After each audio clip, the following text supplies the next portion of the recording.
Hello, parmi vous qui aiment les animaux, même ma prononciation n'est pas naturelle, mais j'essaie quand même de faire la lecture tous les jours pour que je puisse l'améliorer et le prononcer correctement.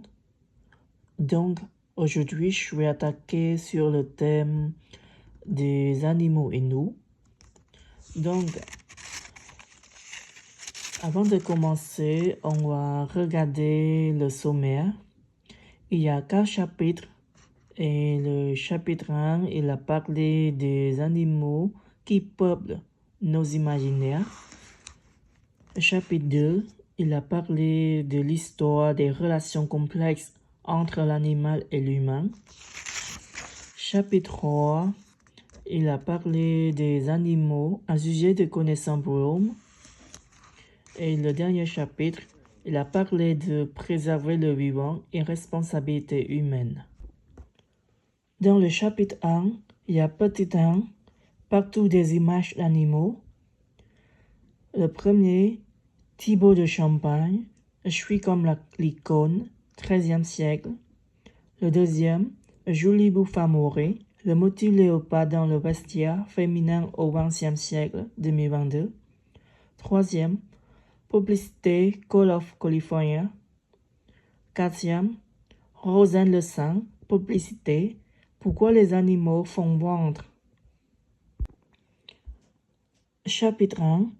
Ces animaux qui peuplent nos imaginaires.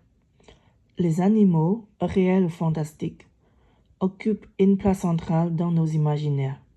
Des bestiaires médiévaux, au marketing ou à la mode, nous n'avons jamais cessé de les représenter et de nous en inspirer.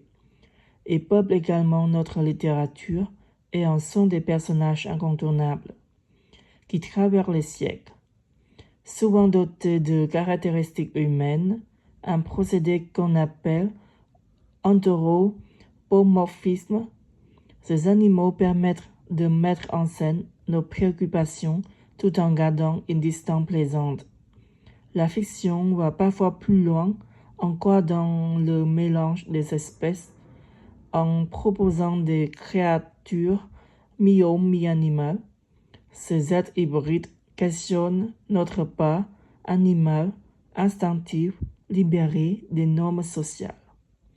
Ainsi, d'hier à aujourd'hui, les animaux qui peuplent nos imaginaires nous aident à mieux comprendre la nature humaine et le monde qui nous entoure.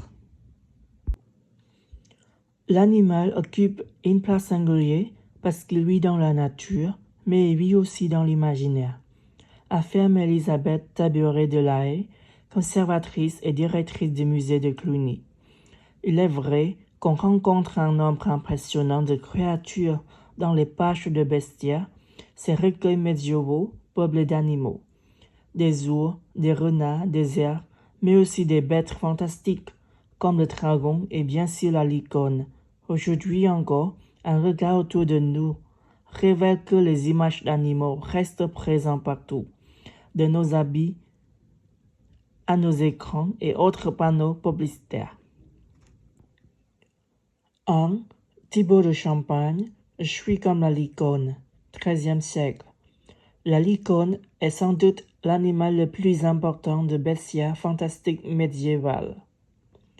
Selon la légende, pour capturer ce cheval avec une corne au milieu du front, il faut envoyer une jeune vierge à l'oreille d'une forêt et qu'elle se mette à chanter.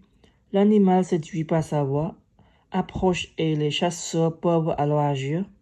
Thibaut IV de Champagne 1201 à 1253 est un trouvère, c'est-à-dire un poète médiéval du nord de la France qui chante l'amour de Courtois.